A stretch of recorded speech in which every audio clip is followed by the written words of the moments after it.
So this is chapter 2 of Frankenstein. When I had attained the age of 17, my parents resolved that I should become a student at the University of Ingolstadt.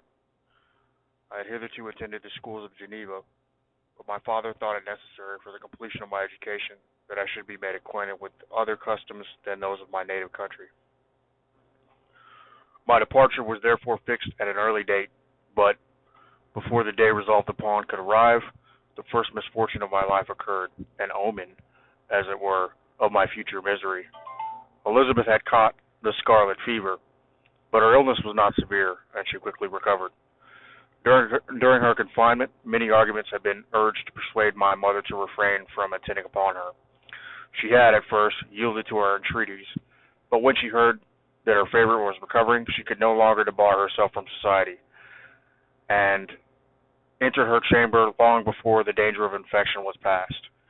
The consequences of this imprudence was fatal. On the third day, my mother sickened. Her fever was very malignant, and the looks of her attendants prognosticated the worst event. On her deathbed, the fortitude and benign nature of this admirable woman did not desert her. That's benignity. Interesting word.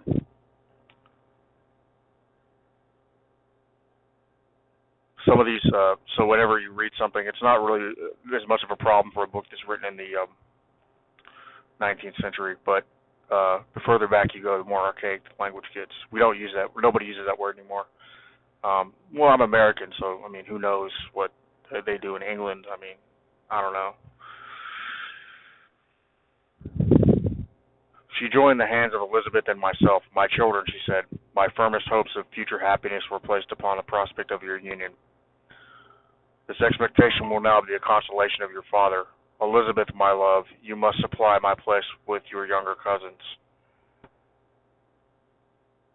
Alas, I regret that I am taken from you, and happy and beloved as I have been, is it not hard to quit you all? But these are not thoughts befitting me. I will endeavor to resign myself cheerfully to death, and will indulge a hope of meeting you in another world. She died calmly, and her countenance expressed affection even in death.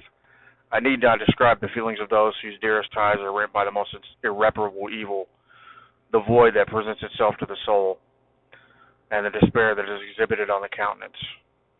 It is so long before the mind can persuade itself that she, whom we saw every day, and whose very existence appeared a part of our own, can have departed forever, that the brightness of a beloved can have been extinguished, that the sound of a voice so familiar and dear to the ear can be hushed, never more to be heard. These are reflections of the first days, but when the lapse of time proves the reality of the evil, then the actual bitterness of grief commences. Yet from whom has not that rude hand tint away some dear connection? And why should I describe a sorrow which all have felt and must feel? The time at length arrives when grief is rather an indulgence than a necessity, and the smile that plays upon the lips, although it may be deemed a sacrilege, is not banished. My mother was dead, but we had still duties which we ought to perform. We must continue our course with the rest, to learn and to think ourselves fortunate, whilst one remains whom the spoiler has not seized. My journey to Ingolstadt, which had been deferred by those events, was now again determined upon. I obtained from my father a respite of some weeks. This period was since spent very sadly. My mother's death and my speedy departure depressed our spirits, but Elizabeth endeavored to renew the spirit of cheerfulness in our society. Since the death of her aunt, her mind had acquired new firmness and vigor. She determined to fulfill her duties with the greatest exactness, and she felt that the most imperious duty of rendering her uncle and cousins happy had devolved upon her. She consoled me, amused her uncle, instructed my brothers, and I never beheld her so enchanting as at this time, when she was continually endeavoring to contribute to the happiness of others, entirely forgetful of herself. The day of my departure at last arrived. I had taken leave of all my friends, excepting Clerval, who spent the last evening with us. He bitterly lamented that he was unable to accompany me, but his father would not be persuaded to part with him, intending that he should become a partner with him in the business. In compliance with his favorite theory that learning was superfluous to the commerce of an ordinary life, superfluous to the commerce of an ordinary life.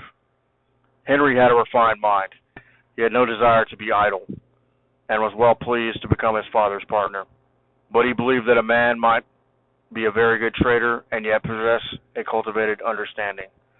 We sat late, listening to his complaints, and making many little arrangements for the future.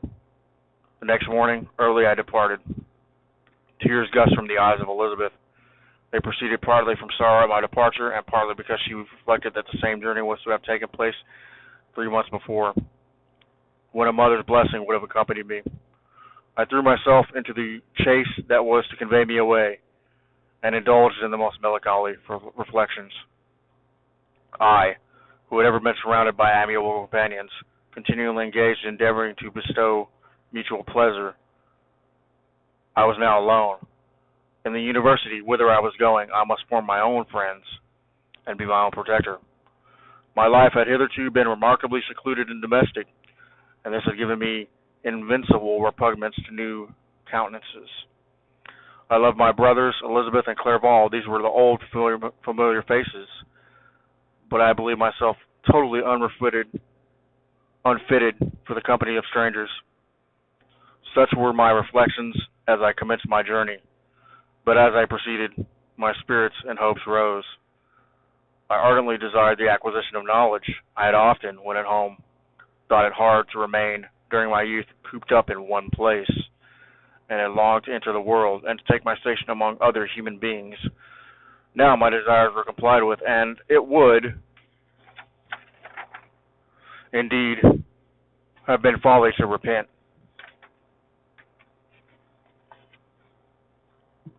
I had sufficient leisure for these and other reflections during my journey to Ingolstadt, which was long and fatiguing.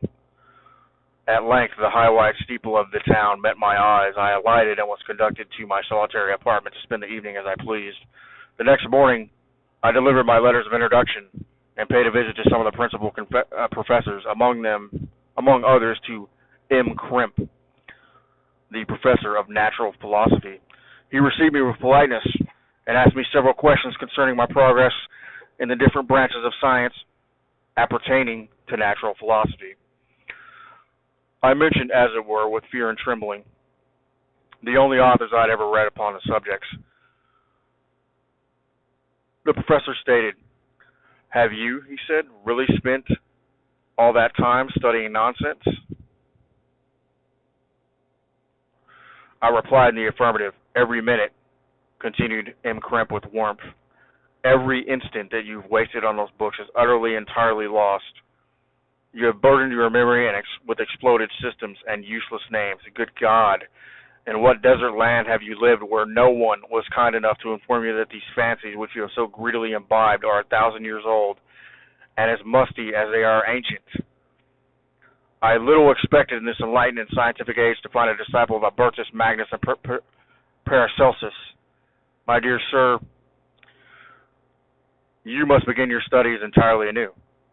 So saying, he swept aside and wrote down a list of several books treating of natural philosophy, which he desired me to procure, and dismissed me, after mentioning that in the beginning of the following week he intended to commence a course of lectures upon natural philosophy and general relations, and that M. Waldman, a fellow professor, would lecture upon chemistry the alternate days that he missed.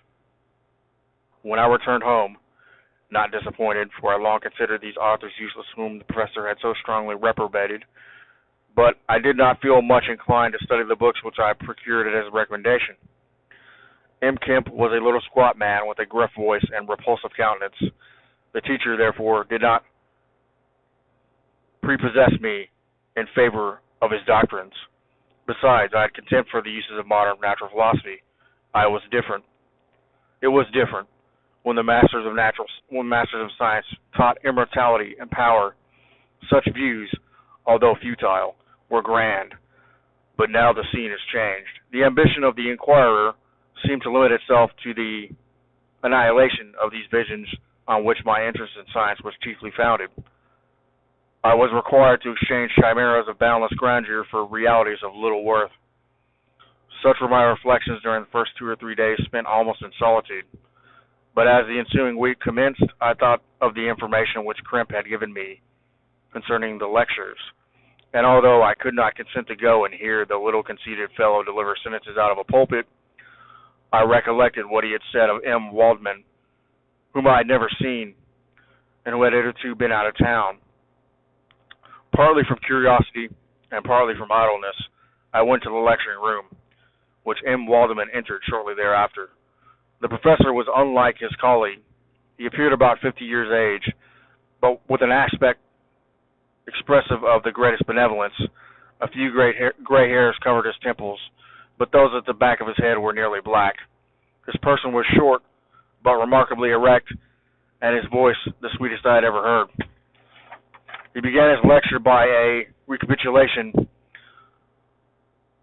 of the history of chemistry and the various improvements made by different men of learning, pronouncing with fervor the names of the most distinguished discoverers.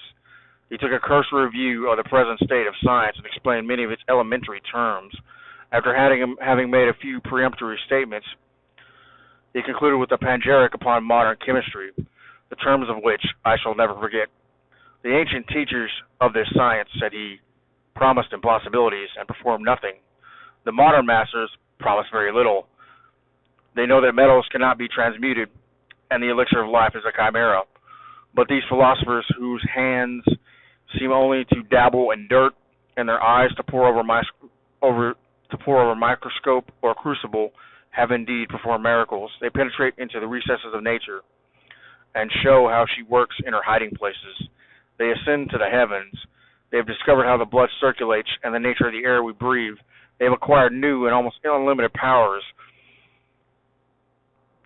They can command the thunders of heaven, mimic the earthquake, and even mock the invisible world with their own shadows. I departed highly pleased with the professor and his lecture, and paid him a visit the same evening. His manners in private were even more mild and attractive than in public, for there was a certain dignity in his mien during his lecture, which in his own house was replaced by the greatest affability and kindness. He heard with attention my little narration concerning my studies, and smiled at the names of Cornelius Agrippa and Paracelsus, but without the contempt that Crimp had exhibited. He said that these were men to whose indefatigable zeal modern philosophers were indebted for most of the foundation of their knowledge. They had left to us, as an easier task, to give new names and to arrange in connected classifications the facts which they, in a great degree, had been the instruments of bringing to light. The labors of men of genius, however, erroneously directed, scarcely ever fail in ultimately turning to the solid advantage of mankind. I listened to the statement, which was delivered without any presumption or affectation, and then added that his lecture had removed my prejudice against modern chemists, and I, at the same time, requested his advice concerning the books I ought to purpose. I am happy, said M. Waldman, to have gained a disciple, and if your application equals your ability, I have no doubt of your success. Chemistry is that branch of natural philosophy in which the greatest improvements have been and may be made. It is on that account that I have made it my peculiar study. But at the same time, I have not neglected the other branches of science. A man would make a very sorry chemist if he attended to the department of human knowledge alone. To that department of human knowledge alone. If your wish is to really become a man of science, and not merely a petty experimentalist, I should advise you to apply to every branch of natural philosophy, including mathematics. He then took me in his laboratory and explained to me the uses of various machines, instructing me as to what I ought to procure, and promising me the use of his own, when I should have advanced far enough in the science not to derange their mechanism. He also gave me a list of books which I had requested, and I took my leave. Thus ended a day memorable to me, and it decided my future destiny. So that's chapter 2. And obviously there's some foreshadowing about the role of overcoming death, which now has become a favorite subject of transhumanists and such speculations. So it's interesting to see how things come back around in due time. But I'll start on chapter 4 here shortly, or chapter 3.